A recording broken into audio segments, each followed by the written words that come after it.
The comments and views expressed on The Moore Show are those of the people that make them and do not necessarily reflect the view of Kevin Moore, The Moore Show, or this radio station and its affiliate or sponsors.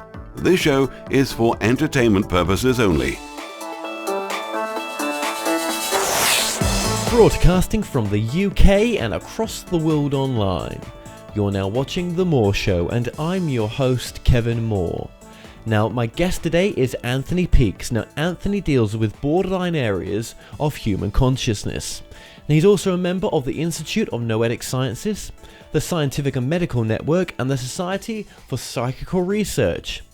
Now, in several of his books, he's presented a potentially paradigm-changing hypothesis that suggests that human consciousness survives the physical death of the body by falling out of time. He calls this process cheating the ferryman. And he joins me today to discuss his latest book, Opening the Doors of Perception. Anthony Peake, welcome to the show.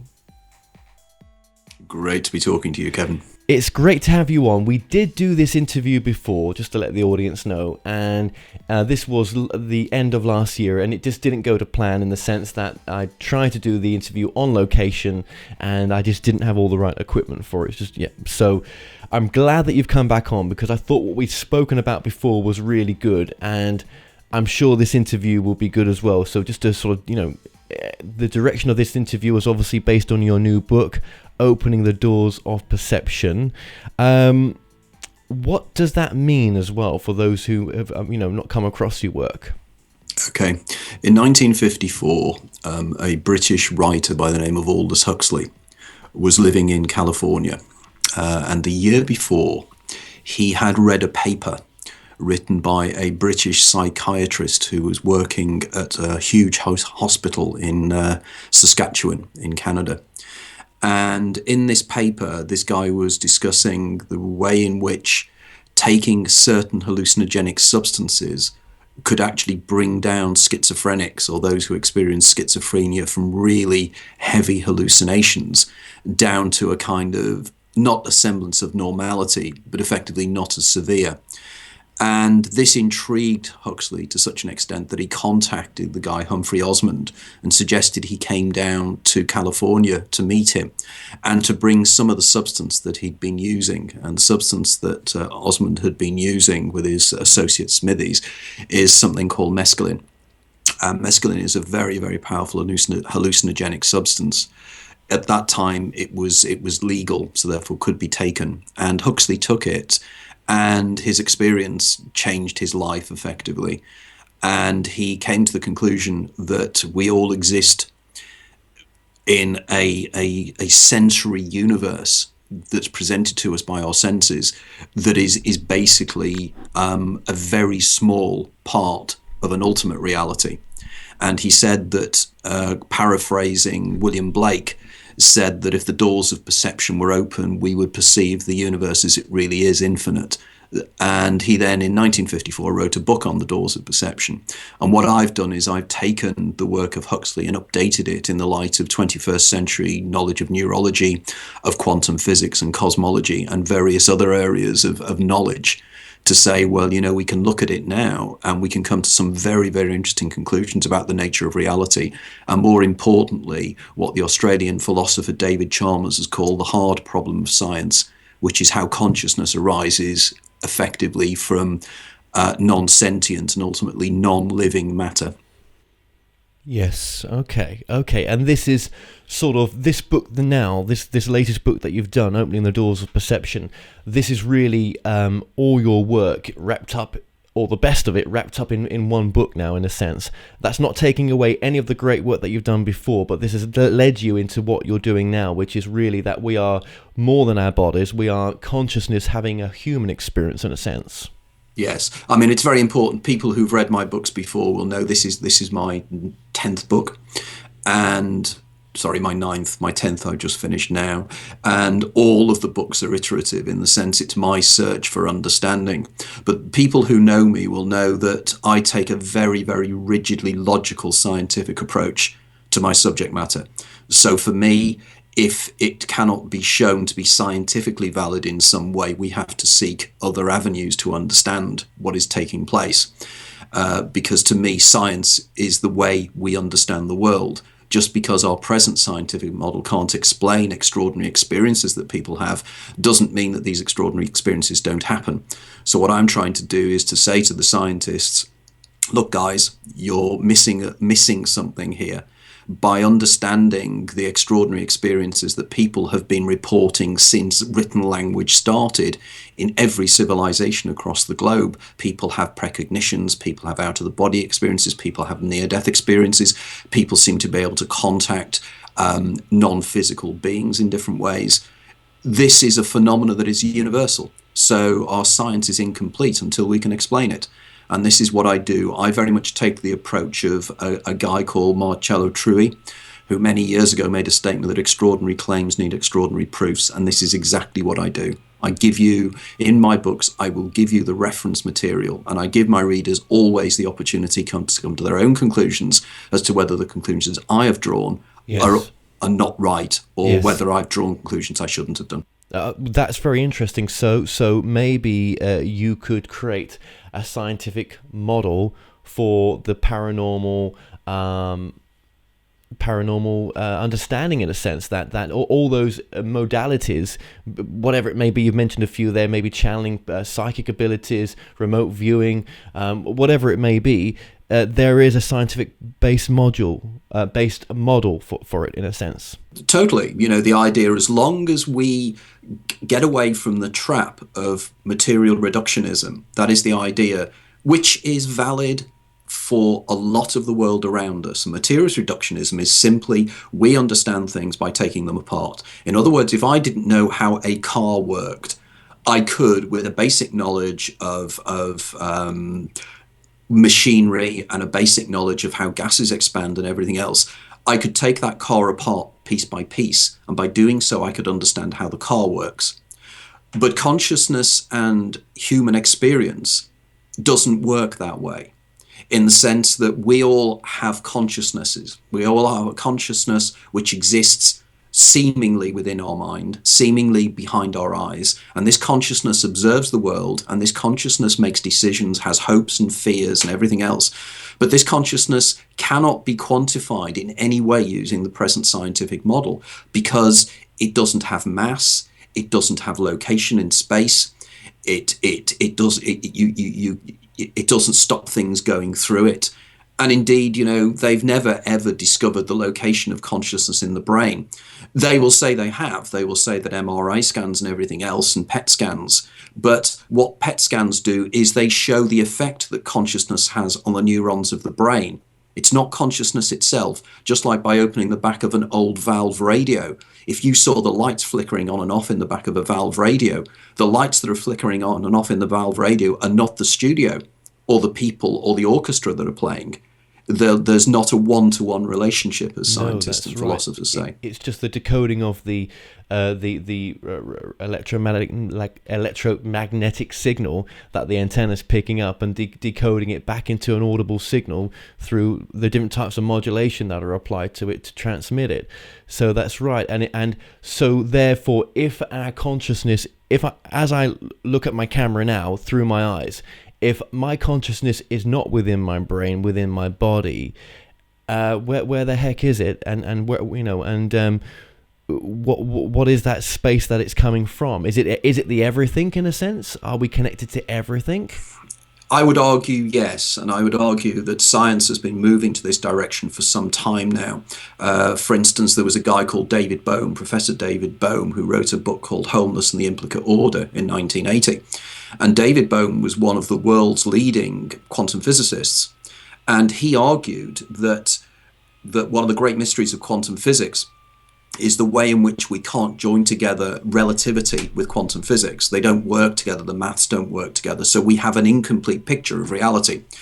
And he argued that there is a deeper level of reality that we cannot perceive, or our machines cannot perceive. And that deeper level of reality is something he called a hollow movement, and it is non-physical. It effectively works on holographic principles. And the idea is that reality itself is a huge hologram. And indeed, not only from his work, but work by a guy called Karl Pribram, who was effectively a neurologist. And Pribram came to similar conclusions about how the brain works. And the brain works holographically. So both Bohm and Pribram concluded that the universe and the processing of the universe is the same thing. So consciousness creates matter. Consciousness is the basic force of the universe. And everything that we perceive, the matter universe that we perceive around us, are literally emanations within this universe of basically thought. Because Sir Julian Jaynes, a very famous British astronomer, many years ago came round and said he'd spent all of his life studying astronomy and the structure of the universe, and he'd come to the conclusion that the universe looks more like a great thought. So in other words, it's thinking and consciousness. And I argue that consciousness is singular. It's a field of consciousness, and we are all like waves of an ocean. It's an ocean of consciousness, which is a single entity, and we are but emanations of that singular entity. This concept is called pandeism, and funnily enough, I've just recently contributed a chapter to a book that's just come out on that very subject. These are deeply philosophical questions, but they're also deeply scientific. People like Teilhard de Chardin, people like John Wheeler, David Chalmers, Ray Kurzweil. There's an awful lot of very, very heavy-duty thinkers who, over the last 50 or 60 years, have jumped into the idea that this reality is not what it seems, and it's some form of holographic simulation. Okay, and if I obviously, but it feels very, very real in one sense. If I'm going to punch a wall, there's going to be a reaction to that. Hurt, I'm going to damage the wall. Now let's stop you there.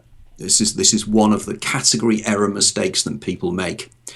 If you punch the wall, you feel pain. Where is pain? Pain doesn't exist outside of the perceiver of pain. Pain does not exist in the what's called the phenomenal universe. That's the universe presented to us by our senses.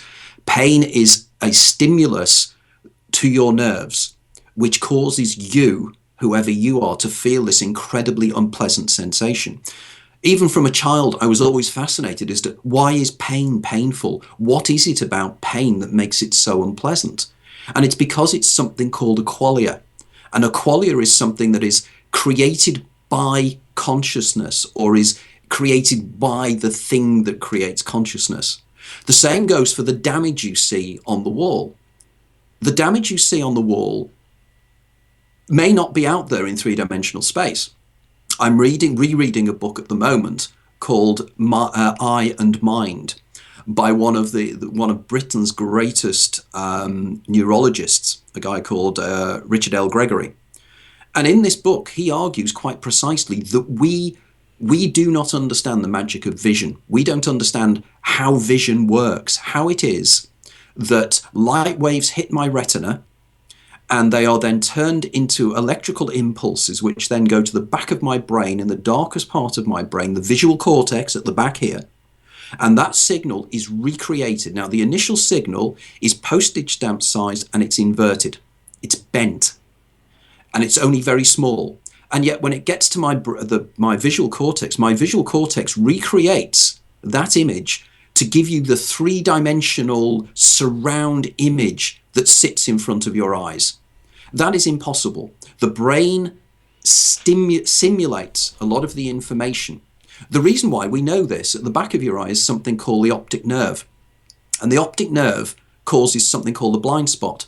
You never ever see your blind spot, even though it is there all the time.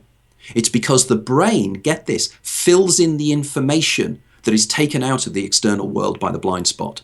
Now, I know critics of me will say that's utter nonsense. The reason we don't see the blind spot is that we have binocular vision. And by having binocular vision, the two fields of vision from the eyes overlap, which my argument to that is a very simple one. Close one eye. If you close one eye, you should be able to see your blind spot. You don't. And that is evidence, if ever there was one, that the visual world that we perceive is not necessarily what is out there. People who believe that are actually called by neurologists and by philosophers of the mind, people who are naive realists. They believe there's a one-to-one relationship between what they perceive in the mind to what is out there. That is simply not the way it is. Wow. Okay, so when I'm interacting with other people then on one-to-one, or even through this connection we have right now, you're aware of your awareness, in a sense. You're aware of your consciousness, I think, to be able to even go into these subjects. I think there's got to be an awareness of some door and perception has opened up for you to go on this journey, and has for me, and can for other people. So are we the same consciousness interacting with each other, or why is there this feeling that I am having an experience which is completely separate and unknown to you, as is yours to mine? But then if we bring in the oneness aspect, that everything is one, there must be some sort of veil. That there are many authors and channelers that talk about that there's this veil that's on us for us to forget our true nature of who we are, so that we could have this human experience. Otherwise, we would be going into the realms of what you're talking about. And this is nothing new, and for the channelers to make out that they're coming out with something revolutionary is nonsense. No. But just to explain, yeah. This has been known. The idea that there is a veil of that confuses us from reality, ever since the Ayurveda and Vedanta, they have a concept called Maya, which is illusion. But on top of this, we have had from ancient Greek philosophy onwards the idea that what we perceive is not necessarily what's out there, and that we are suffering from forgetting. There's a term that Plato used called anamnesis. Anamnesis is the remembering of forgetting. And it's the idea that we are in some form of amnesia about our real selves. And this is because we need to be suffering from amnesia, because we have to exist within this simulation. Right. And if we become aware of our own greater consciousness, it would make the simulation effectively not work. Now, we have something within us called the ego.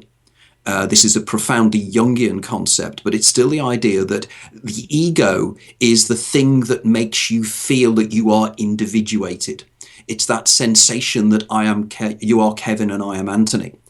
Now, if you read the writings of the Buddha, and you read a lot of Eastern religions, the whole central concept of these is that everything is just Brahman. Everything is a singularity.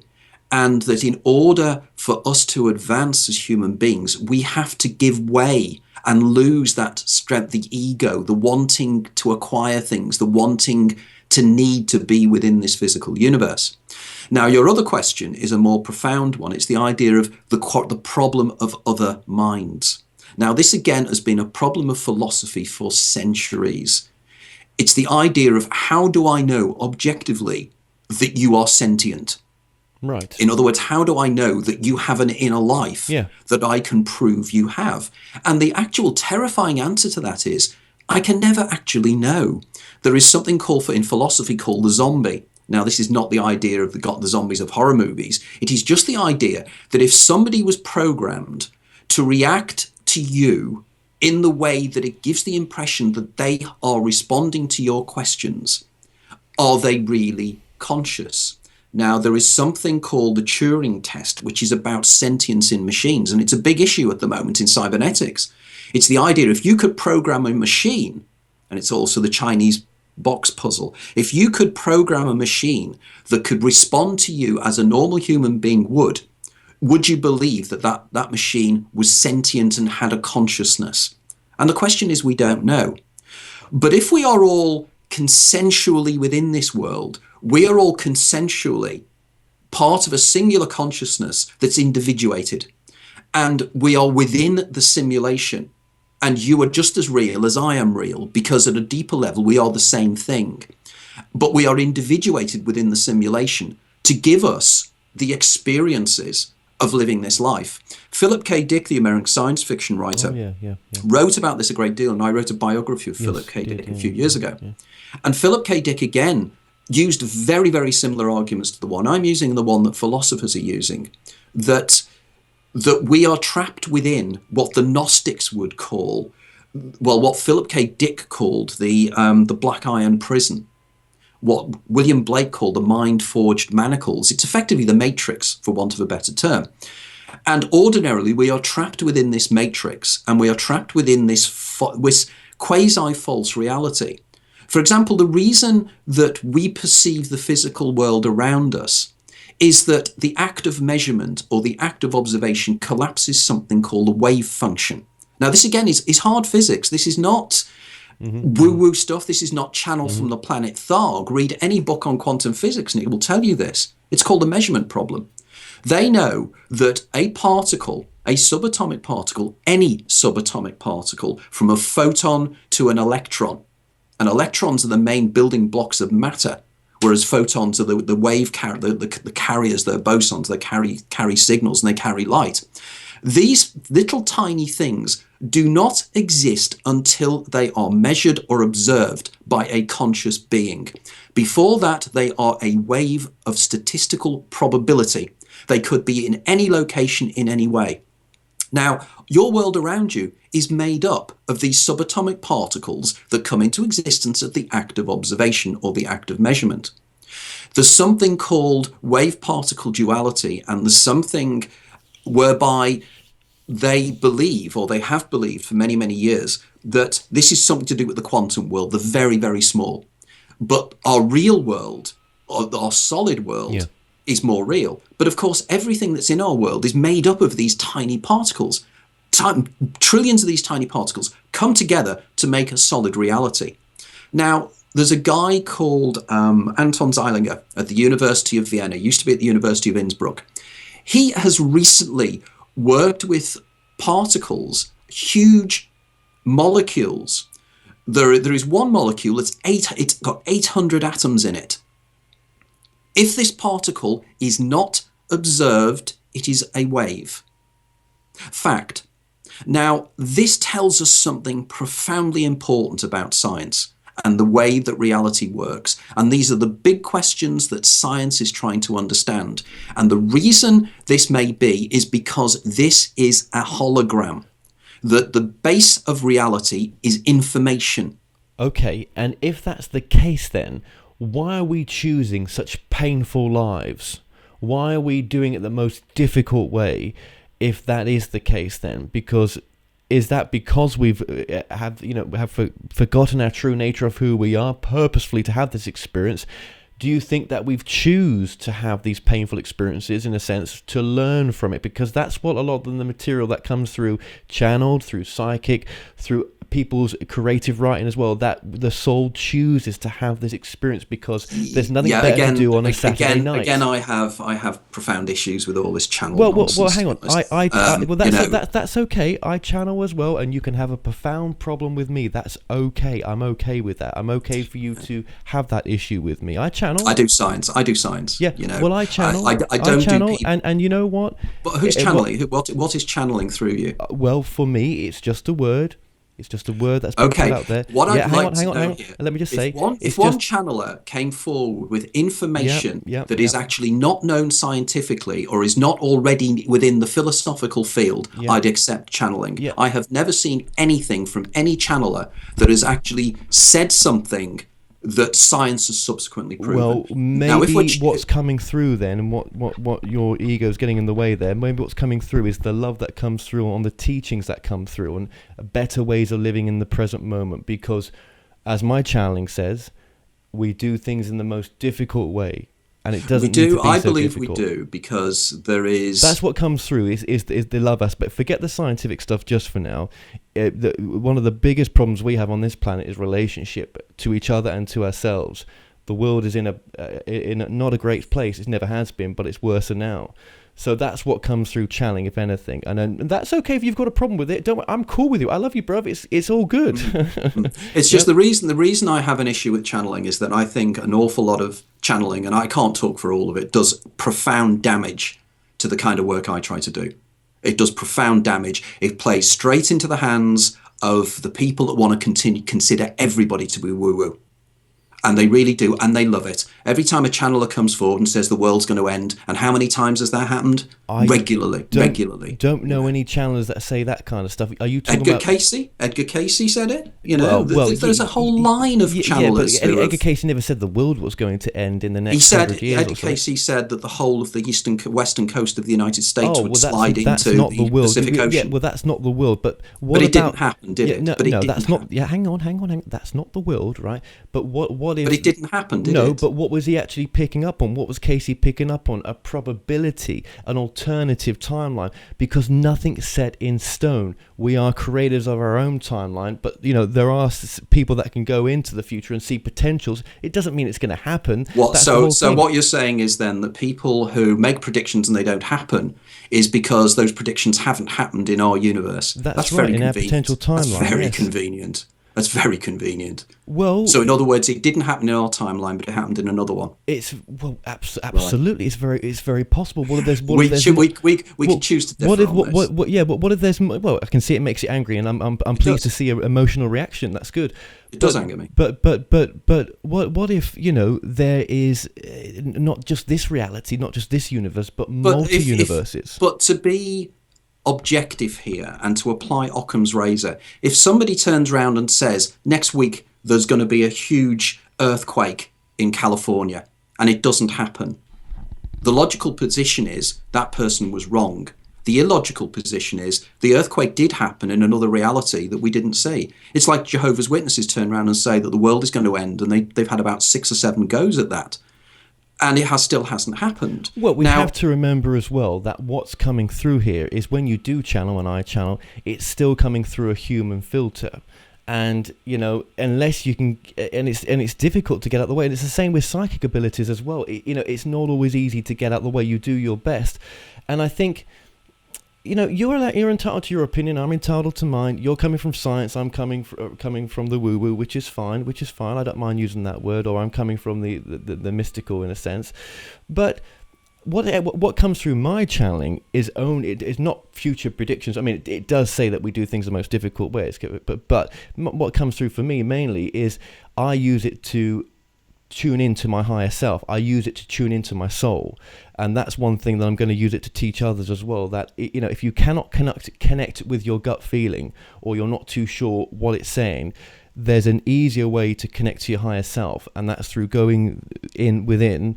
And I use the word channeling the higher self. Now, whether I agree with you totally on that. If you've read my book, there you go. That that is a new paradigm of channeling. That's a new paradigm. But this is the argument I've always used, that people who channel, genuine people who channel, are actually channeling their own daimon. Yes, they're channeling their own part of the Brahmin, or whatever we want to call it.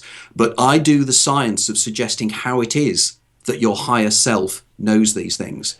Nobody has ever explained how the higher self knows things. I do. I suggest that your higher self... I want to hear this, because this is bloody interesting. Yeah. Okay. Your higher self is you. But we know this. Your higher self is the game player.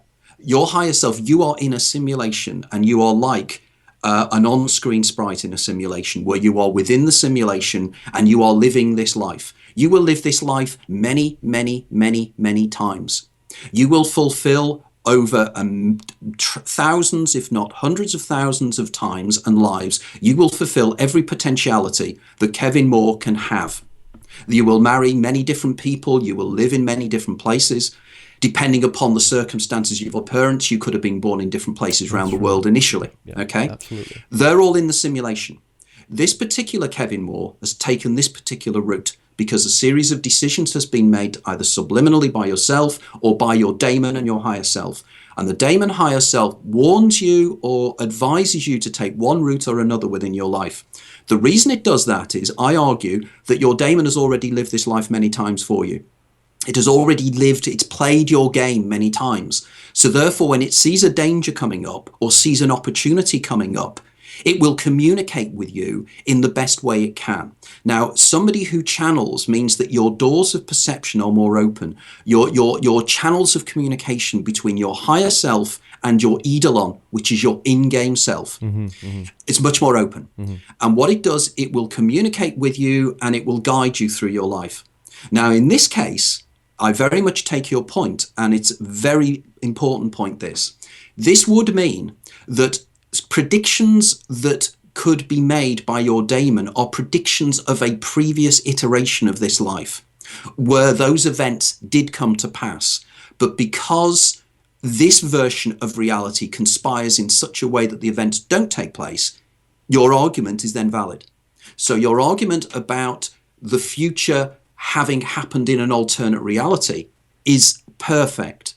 But to just bring out the ideas of alternate realities without going into the ever as many worlds interpretation, the idea again of the non-collapse of the wave function for everybody, because we all live within our own phanerons, which are our own universes. Yeah. So what we need to do, and I'm working with people at this, is to find ways of generating within people an awareness of their own daemon. And there are certain practical measures you can do. There are a pair of glasses you can wear which will actually block out the signals going to your dominant hemisphere. Individuals who take something called the WADA test, which is you can put in sodium amytal into your carotid artery, and it deadens the dominant hemisphere, allowing the higher self to come through into normal consciousness. These are things that neurologists are aware of.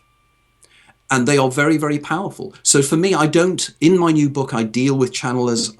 I deal with people who have precognitions. I deal with people who have various communications to them.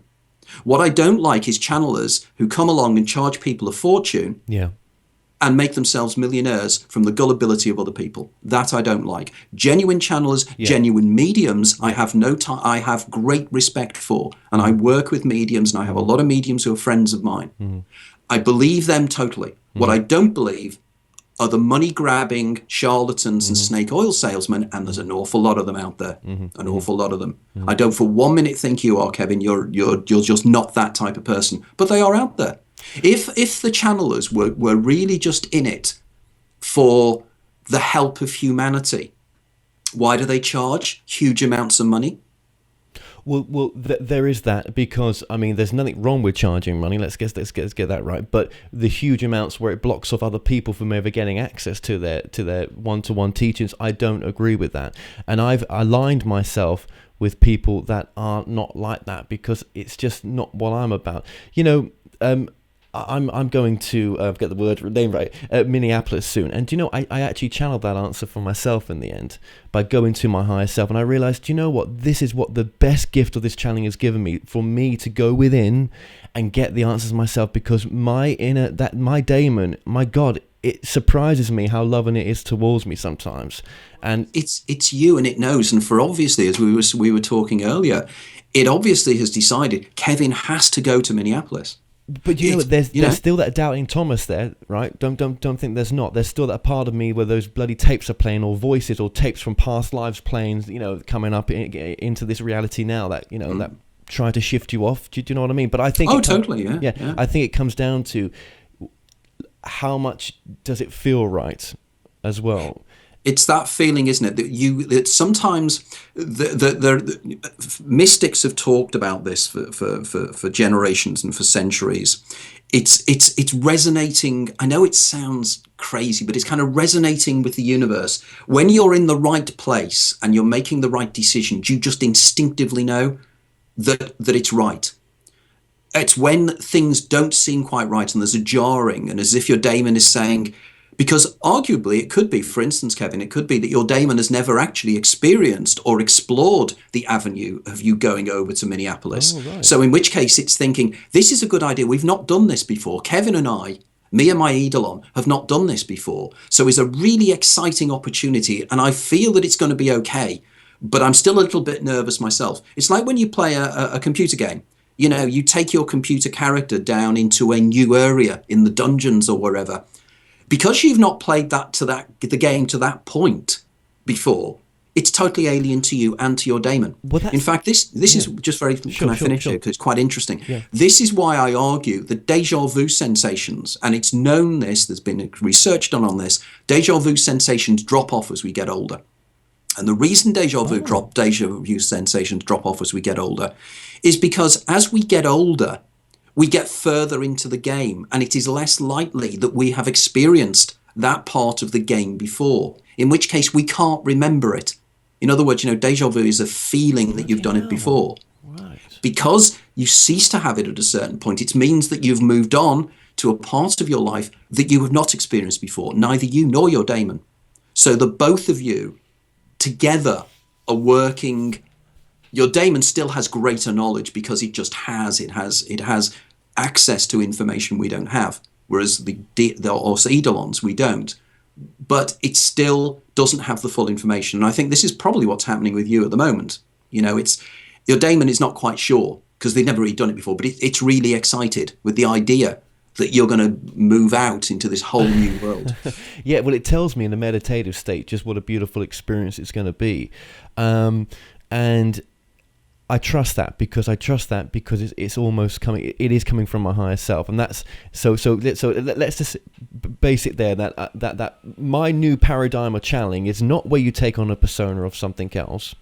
Is not where you're not present in the teaching. It's where really you're bringing it from your higher self, and if you are connecting with a collective group beyond your higher self. That's fine and everything, right? Because I think we can connect with collective groups of consciousness beyond ourselves. But I think to take ownership that it's coming through our higher self, because what that actually says to you is that you're that powerful that you can do that. And most of us doubt we've got that power. So even some previous channelers like Cayce probably doubted that they ever had that power. So it takes on a persona, it takes on this and that. It doesn't need to be like that. I would never have wanted it to be like that. But I tell you what, this has been my journey on channeling to come to this new paradigm. It's finding, as the mystery schools say, it's finding the God within. Yes, exactly. It's going in within yourself to find that shard of what I call, but what the Gnostics have called the pleroma.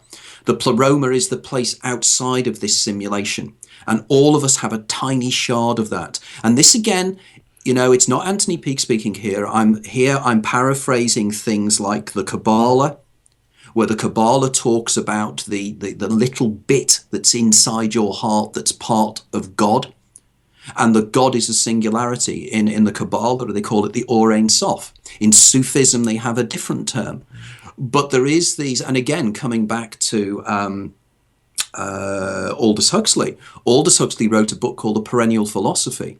And the perennial philosophy is basically this what I'm talking now. It's the idea that we are a collective consciousness experiencing itself subjectively, as Bill Hicks said in his famous monologue. And we are part of this, and we are here to learn. We are here to learn by our mistakes. And there's an interesting point I was reading recently, the question, of why is there suffering in the world? It's called theodicy. And one of the things about this whole thing is that if there is just a good God out there, why does he allow suffering? I don't know, but I'm not necessarily a regular religious person, so I don't have to necessarily explain the motivations of God. But it does seem that we do learn from times of great stress and times of great fear. We discover our humanity. My parents' generation talked about the Blitz and the way in which they found a greater wholeness within people around them in those times of fear. And I think sometimes we need to go to the extreme in order to understand ourselves. That's why athletes do what they do. That's why they beat themselves. They go to the top of the mountain, they torture themselves. It's to open up the doors of perception in some way. And it's only through sometimes pain that we get this. It still doesn't explain why a 6-year-old child dies in agony of leukemia. But is that 6-year-old child 6 years old on a soul level, or is he infinite on a soul level and has always been and always will be? Do you know what I mean? Is that the physical body versus what the daemon is? Well, there could be, for instance, there's an argument to say that, and I know this is terrible, and I don't think I really mean this, but you could argue this, that the child that actually has leukemia has an effect on everybody around them. Right. In other words, they have an effect. The actual circumstance has an effect on everybody else, which in effect creates something new. But, my liberalism reacts against that, because I'm thinking, well, why should a child suffer in order to do that? But maybe in another iteration of the simulation, the child didn't suffer. It's only in our iteration of the simulation that has happened, if that makes sense. Who's on the end of the simulation gathering all this data to become what? Right. The argument that is being used by some of the world's leading physicists on this subject, and I mean really serious people like John Wheeler, the late John Wheeler, who was one of the world's greatest quantum physicists and cosmologists, I should say. And the belief is that the simulation has been created by our own future societies, that the simulation is created by our own descendants. There's a guy called Nick Bostrom that originally put this hypothesis forward in the early 2000s. Nick Bostrom is a philosopher mathematician from Oxford, I think. It might be Cambridge, I'm not quite sure. But the logic is quite simple. The logic is this, that something called Moore's Law, which was first suggested by Gordon E. Moore, who was the founder of Intel back in 1965, was that processing power will double every 2 years. Effectively, he's been right. It's gone to about 3 years now, but processing power has increased. For instance, in April 2011, they were able to actually create a single electron transistor at the University of Pittsburgh. So it shows how powerful processing power can be. Imagine processing power that's doubling in the way it is in about 600 years' time. Right. Our future ancestors, our future descendants will have such vast computing power that they could create ancestor sims, and they could populate these ancestor sims with their ancestors. There is no reason why you could not make the people in the sims sentient either. It's something called a substrate problem. And it comes down to the fact, if, for instance, if I took Kevin's brain and I scanned it digitally and I downloaded it into a computer, would that still be you? And the question is, we don't know. I don't believe it would, because I think there is an intangible something that makes us human. But there is something called a singularity as well, that we are moving towards a oneness with the machines around us. We're moving to something called post-humanism, whereby the human mind will be downloaded digitally into Sims, and we will exist within the Sims. We won't need our meat machines anymore, our bodies, because they die and they get pain and everything else. Whereas in a simulation, it's different. So now, for instance, Kevin. Yeah. No, well, I'm just going to say, no, actually, please go ahead. I don't want to interrupt you, because what you're saying is amazing. Okay, so for instance, I say to people, just get hold of an Oculus Rift if you can afford one, or a HTC Vive or something, and just put it on you, and then load a virtual reality game. You are in that world. You are moving around in a three-dimensional digital world that looks almost real. In fact, I've seen some of them now that they look virtually real. You can move around in 3 dimensions within that world, even though it's a 2-dimensional simulation. There are arguments going now that the latest research is suggesting that the very edge of the universe, there are tiny pulses of holographic information that are being brought inwards into the universe to create this simulation. They're actually now doing the science of how the simulation works. There's a guy called Craig Hogan, who's at the Perimeter Institute in the States, who's doing the maths of this. They're doing something called the GEO 600 gravity detector device in Germany a few years ago, discovered the pixelation of this simulation. They're now starting to understand that everything is information. So we are within this sim, and it's our own cells that have created the sim. But they probably are in a sim themselves. So we get this really weird idea of exactly what reality is, in which case consciousness is then out there. I mean, have you ever played Second Life? I've seen it, though. No, I've not played it. Okay. Because Second Life, people who play Second Life will appreciate the point I'm making here. Yeah, of course. People have virtual lives there. Now, it's not beyond the realms of possibility that we could design feedback suits that you could wear, that would be on your body, like they can do it with gloves at the moment. So you can wear feedback gloves that your hands will be seen in the simulation, which they can do now. And you've got an Oculus Rift, you're in three-dimensional reality, and you see your hands. And as your hands move, they move in the simulation. Right. So in which case you could do a whole body thing, whereby you could move around the simulation, which is feedbacking your movements. Well, you're going to love Steven Spielberg's new film, Ready Player One, which is based in the future, and it's based on a society that is plugged into a sim world. And it comes out in a couple of years. It's groundbreaking technology. It's a very fascinating book, and it's just everything that you're talking about. Really, you should check that out. Ready Player One. I will.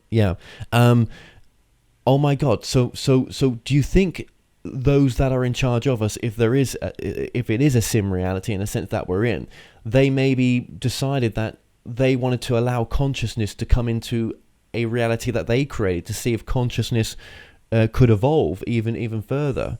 Maybe. Well, that's an interesting point, isn't it? Because if you create a simulation, you could create the simulation from the first few moments of the Big Bang, and you could create that universe within its own timescale, because of course time is relative.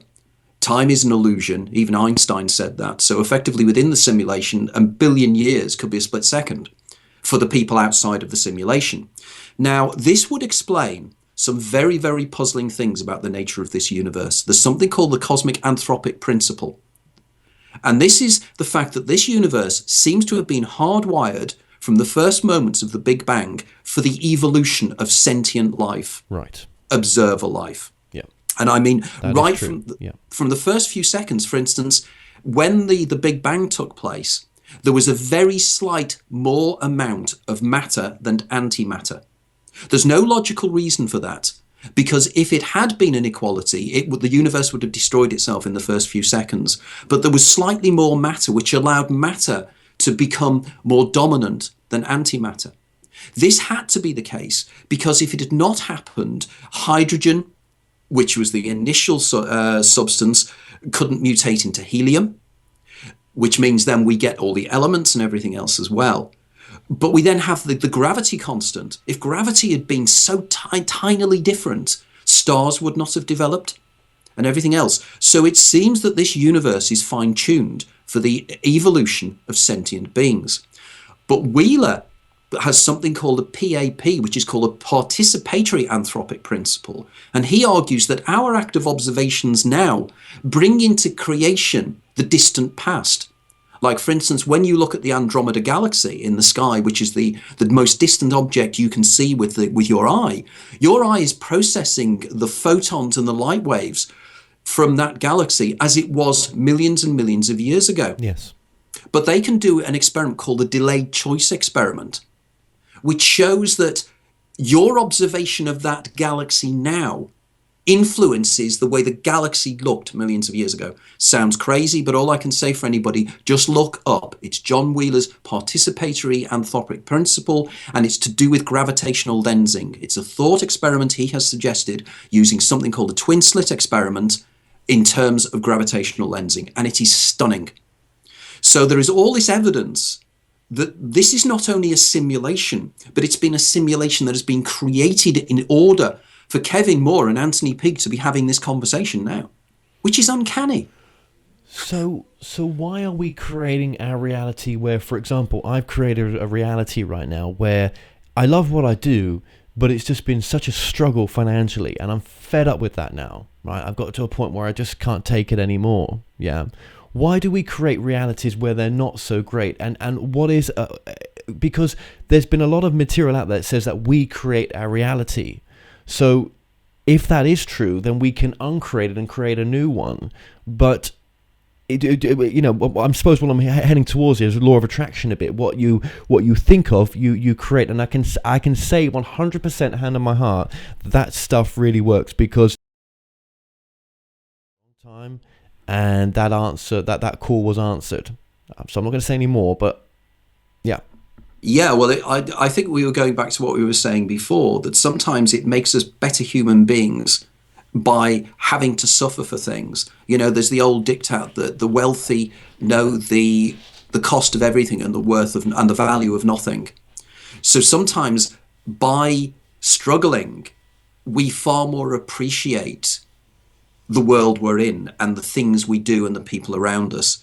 That's a pat answer, and I really don't know, because it is, if I knew that, if I had all the answers, Of course, which I yeah. don't. No, of course you don't. But your questions are very, very valid ones. And all I can say is that, for instance, I find it amazing, for instance, Kevin, that, as I said before, my life has been a series of amazing coincidences, whatever, to get me to this point, talking to Kevin Moore today. Right. And that in itself is staggering, isn't it? The idea of how things just happen. Now, there is a counter argument to say everything will happen, and that something has to happen. So therefore, whatever happens, for instance, winning the lottery, or a something where there was guaranteed a winner, there's a 10 billion to 1 chance that somebody will win that lottery, but somebody will win it. And that person will go, God, what's the chances of me winning it? So we have to look at it that way as well. We have to apply statistics. We have to look at probability before we get carried away in these things. But it still astounds me. And I will continue doing my writing, because this universe, this world I'm living in, is unbelievable. Yeah. It is just such an amazing place. Oh, it is. And what amazes me on this journey right now is that, my God, when you put your mind to something, you can actually bring it into reality. Now, I know there's, before I got into all these esoteric subjects and even started channeling, my thing was, it's hard work, and you put the hard work in, you'll get it out. I think it's deeper than that. I just, I'm not trying to, put something there that's not there. I just think that there is, when you send a signal out and are thinking about someone, or when whatever that signal may be, or maybe it's like all you're thinking of is the business that you're trying to set up, and that you're going to see it through, and you're thinking of what it's going to look like and the success it's going to be. It draws it to you. It's almost like the universe only knows the word yes. So if you're going to put negativity out there, yes, you're not worthy, or yes, you're not lovable, or yes, you are lovable, and yes, it is available for you. I don't know. I think we experience this, don't we? When we're feeling down and when we're feeling hard done by, we seem to attract negativity. Everything goes wrong. And because you're expecting it to go wrong, I mean, I'm very much a half glass empty than half full kind of guy. And my world goes consistently wrong. And I know that in some way I'm bringing that about. Many years ago, I did a talk in Switzerland, and I was being driven back by one of the scientists that had invited me over to speak, Crete Barand, just outside Geneva. And he said to me, something very strange happened to him a few months before. And he said he was driving up to a set of traffic lights, and he noticed for the first time that he hadn't seen a red light for months in the traffic lights. And the very next set of traffic lights were red. And he said it was as if I was cruising, because my life was going so well then. But the very fact that I put attention to the fact, it destroyed it. Now that's intriguing, isn't it? Intriguing. We can manifest things that we need. Sometimes people appear when we need them, and people don't even know who they are. I mean, a friend of mine, one of the world's leading researchers on déjà vu, is a guy called Dr. Arthur Funkhauser.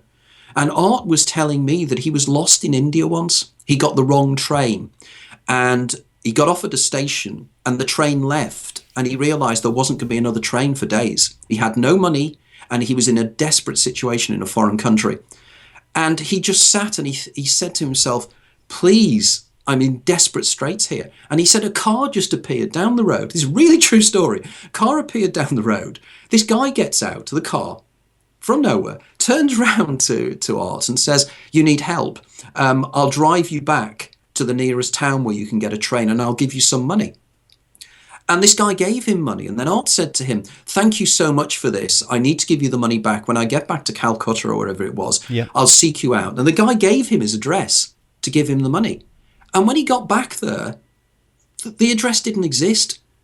There was no place that he could give the money back. And as Art said to me, he said, was that because I was so desperately in need, the universe or whatever it was, or my daimon manifested in some way? But he said it was physical money. He said, I couldn't have imagined the car journey because I physically got from one place to another in a car. Yeah. being driven by somebody that seemingly didn't exist. You just can't explain that, and that is that person's truth, and he is not lying to you. That is exactly what happened in his reality. And not only that, Kevin, but it's very important to point out that this guy is Dr. Arthur Funkhauser, who has a PhD in quantum physics. He's a hard-nosed scientist. He's not, he's a scientist. And this extraordinary experience happened to him. And so a bit of a few questions on completely 360 here in one sense, but I cover a lot of UFO type subjects as well. And do you think that the UFO subjects, that life out there on other planets, maybe billions of civilizations out there, maybe, and in the infinite universe, whatever infinite is, could you go there with your thesis of your understanding of the nature of reality?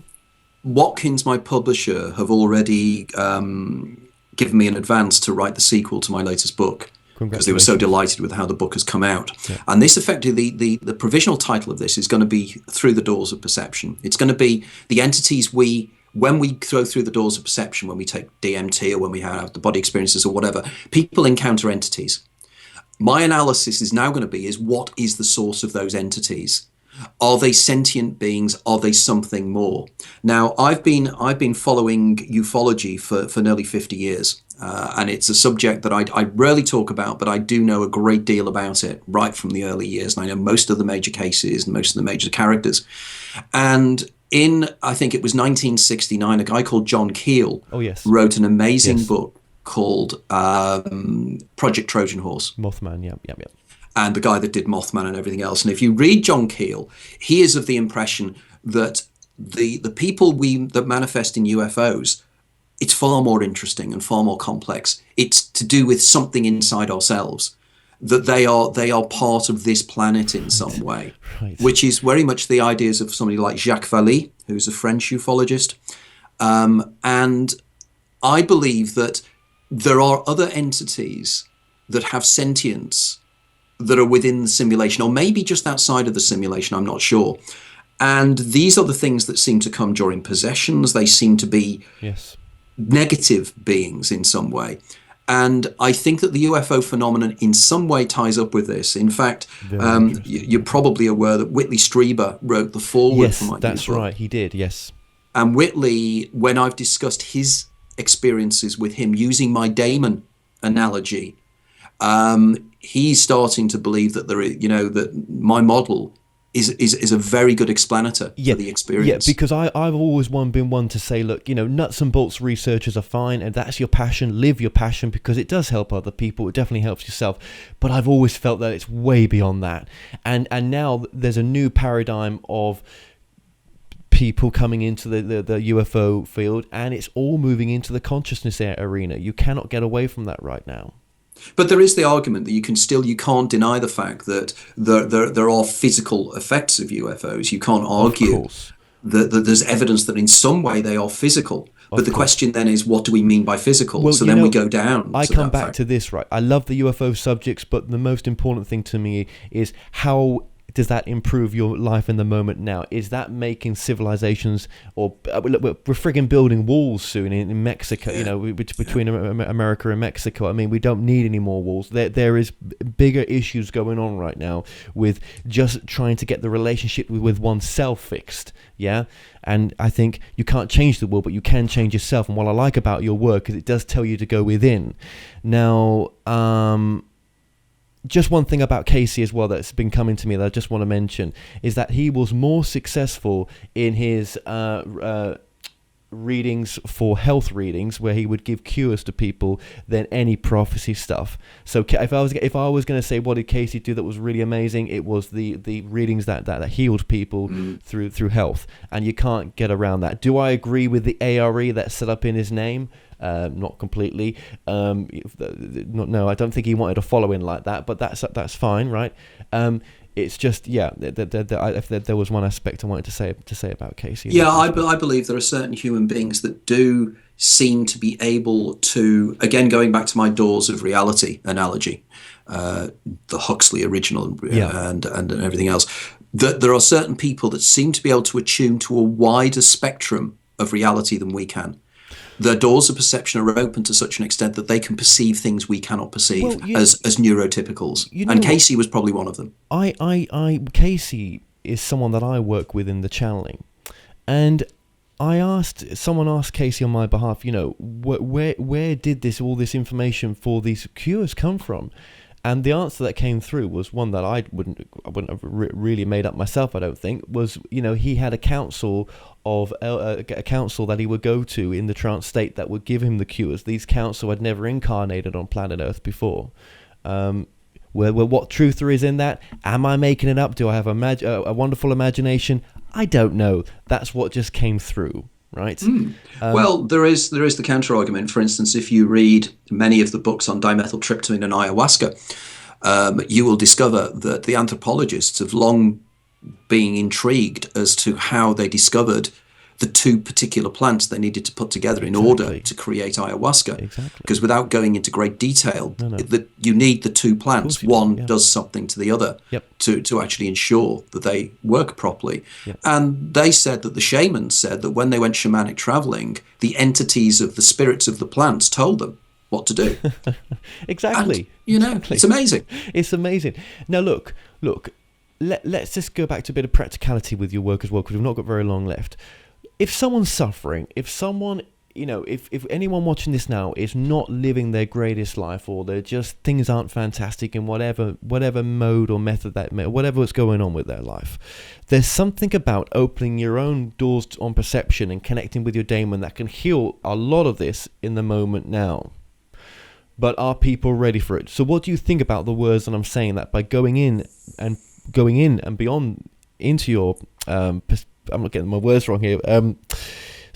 By opening your doors onto your own perception of reality and connecting with your soul, your daimon, don't you think there's something very amazing about that? Have you experienced that at all?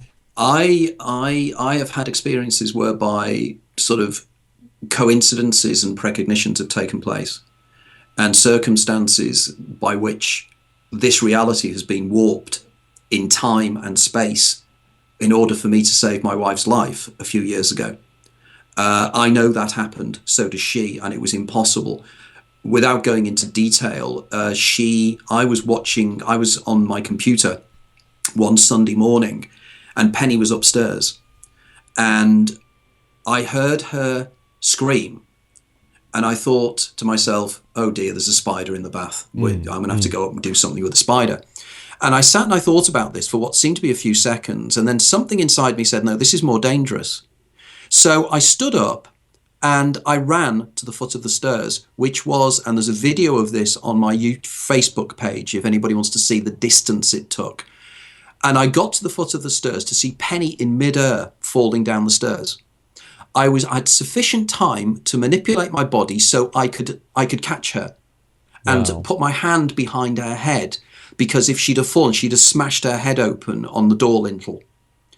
And we held each other for about 10-15 minutes in sheer, because we were just shaking because it was so weird. But then we realised that Penny said she only screamed once, and she only screamed when she was in midair. So how did I manage to think it's Penny, she's scared of a spider, then decide that there's something wrong, then get up and then be able to sprint probably 30 feet to the foot of the stairs to catch her when she was already in midair when she screamed? Now that to me is absolutely, completely and utterly impossible. Now I know that happened, as so does Penny, and Penny is a grounded mathematician. She doesn't do any of this. And whenever I challenge her on that, she said, oh, what you write about is nonsense. It's all silly stuff. And I turn around and say, okay, explain that then. And she said, I cannot explain that. So this seems to show that we can manipulate our reality sometimes. And was it the daimon that warned me? But to me, there's nothing to be lost by looking beyond your own ego, by doing meditation, by just sitting quietly in those still moments and hear what communication is taking place in your head. Because that's where you connect with your daimon. Yeah, and it's like you collecting your daimon in what I call the liminal areas of consciousness, technically called hypnagogic states and hypnopompic states. And hypnagogic states are that period just before you go to sleep at night and just before you wake up. You will hear voices, you will see things. you will see other realities sometimes. And I think this is demonic communication coming through.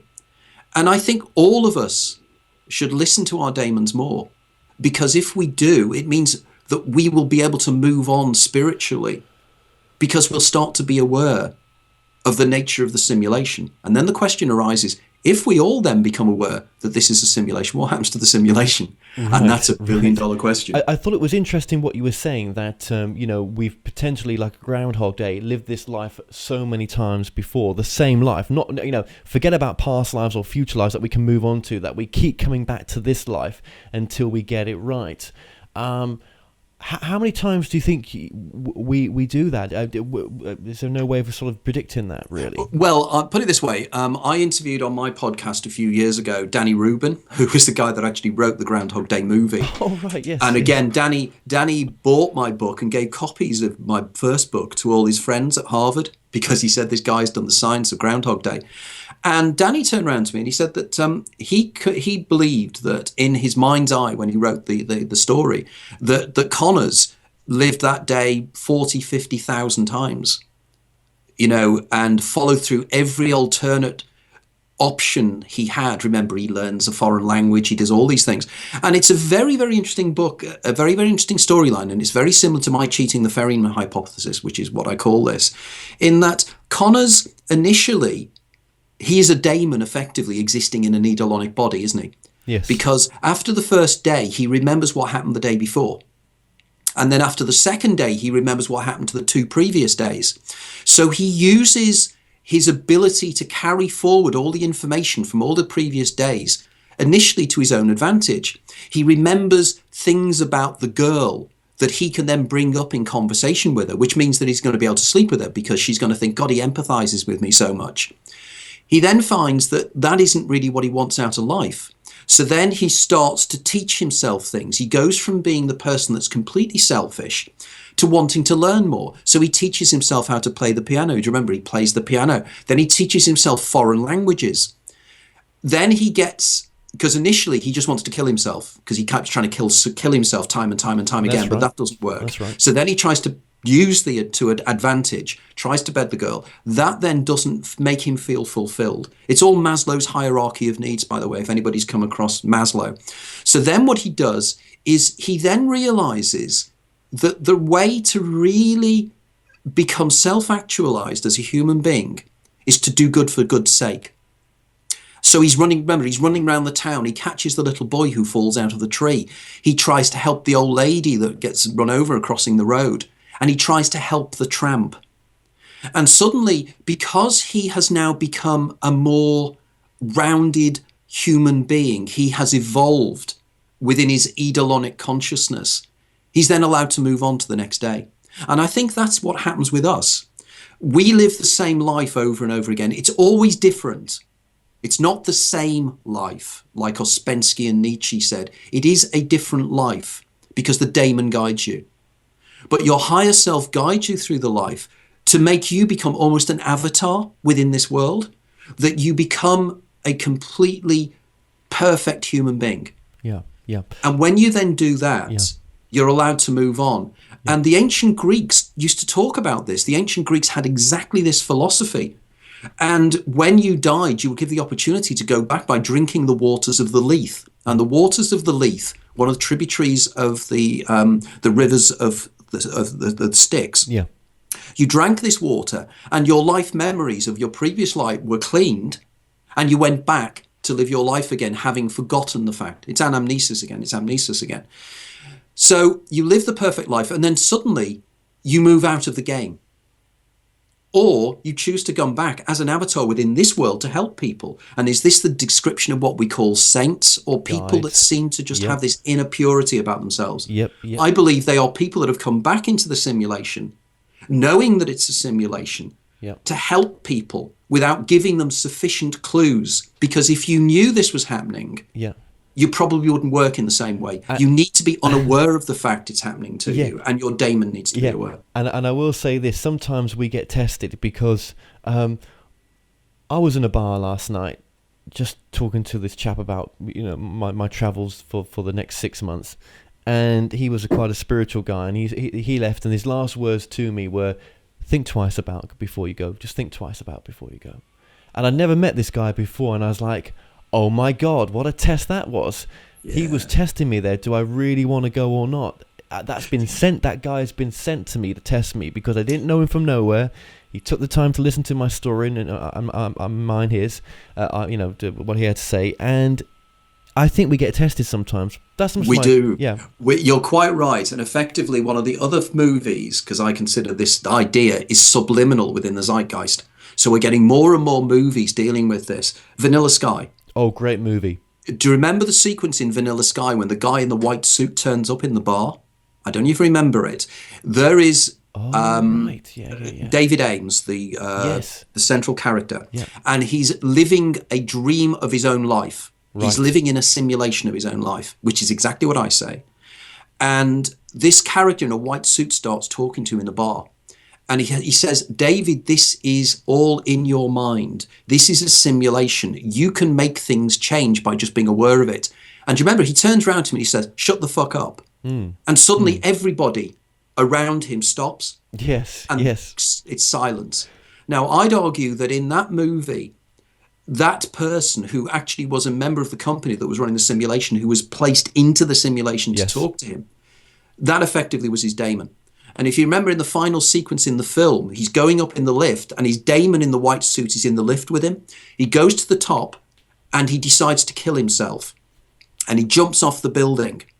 And when he jumps off the building, you have this wonderful soundtrack by the Icelandic band Sigur Rós. And he's falling. That's right. As he's beautiful. going towards the ground. Yep. Now, if you have a DVD version of that film, watch that sequence and go frame by frame.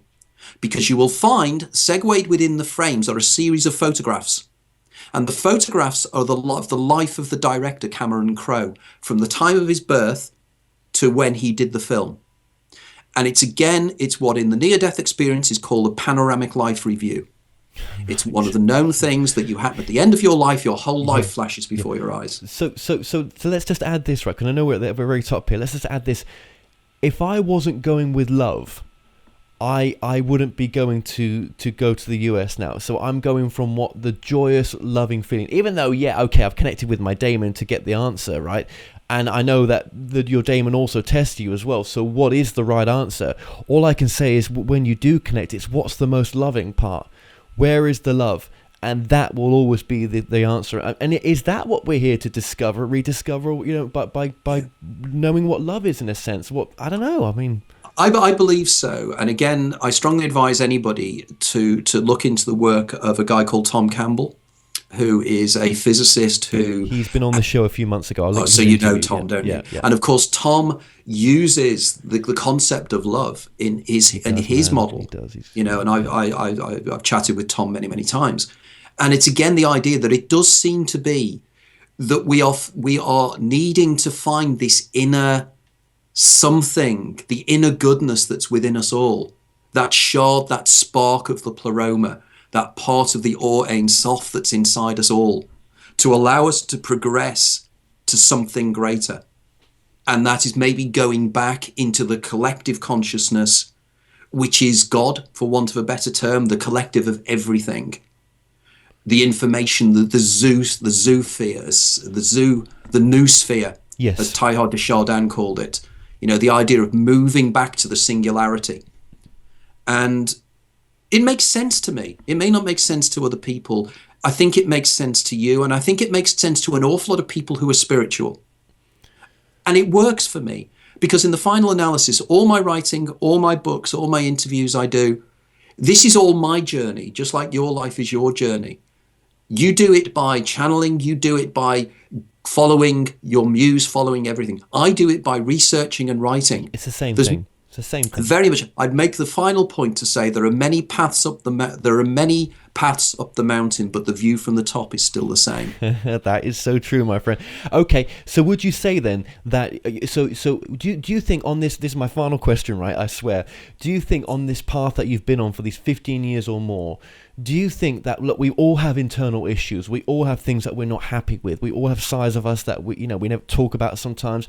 Do you think some of those issues that you have on this journey have been healed or transformed by taking the path that you've gone on? Totally. Completely and utterly. I touched upon the Maslow's hierarchy of needs earlier, and I'm a management consultant by business, is what I do, and I earn my living when I'm not doing this. Yes. And Maslow's hierarchy of needs is something that's been used as a management tool for many years, and it's the idea that what do we really need? If you have nothing, you need food, because you need food to survive. So that's your first need. Your second need is then shelter and warmth. And then you move up a series of needs, and you need the respect of others and the love of others. But then as you move forward, the final need is something when you become self-actualized. It's called the peak experience, strangely enough. And the peak experience is when you realize that you are part of a greater something, when you realize that you are a spiritual being having a physical life in a meat machine. And when you do that, the self-actualization, and when you are doing what you really want to do, like I do what I really want to, I love my writing of my books. I mean, last night I was at an event in central London with my publishers, and it was just wonderful talking to fellow writers, bouncing ideas out. Yep. It's wonderful, but I'm the poorest I've ever been in my life. Join the club, brother. Very little money. We don't do it for money, because we don't, do we? We do it because it's a driving force that we have to. We have no choice. I know. I don't always like that aspect of it, right? Because I think, well, why can't it have money with it? But maybe it will do, and it's just around the corner. We just don't know, right? But maybe to be integral and honourable, to at least be transparent and say what we're saying there, because I'm agreeing with everything you've said. I love what you've just said there, and I love everything you've said, actually. And I think this has been one of my most profound interviews for this year, and probably will be for the greater part of this year as well. I mean that sincerely, because you actually gave me the strength, actually, unbeknown to you, when I was trying to make my decision, and I knew you were coming up as a guest, and I was like, well, if it's a simulated reality, there is a wrong and right for anything. I do believe that there is a right thing, but that comes from love. When you do something wrong, you've gone against love. That's all you've done. A profound truth, Kevin. A profound truth, I think. Yeah. So if it, and that happens a lot on this planet, unfortunately. But so I just want to thank you for the work that you do, and the help that you give to people that you're probably not aware that you do sometimes, because they don't always come forward to say so. So just thank you for you being you and doing the work you do. And I really look forward to that next book, and much love to you as well. And you, Kevin. It's wonderful to talk to you as always. Well, we've come to an end on today's show. Don't forget that you can watch all our past interviews by going to the More Show's official YouTube channel. Remember to subscribe to our YouTube channel to find out more on all daily and upcoming shows. You can also find out more by going to www.themoreshow.com, and do like us on Facebook and Twitter for the latest updates. So until next time, be safe.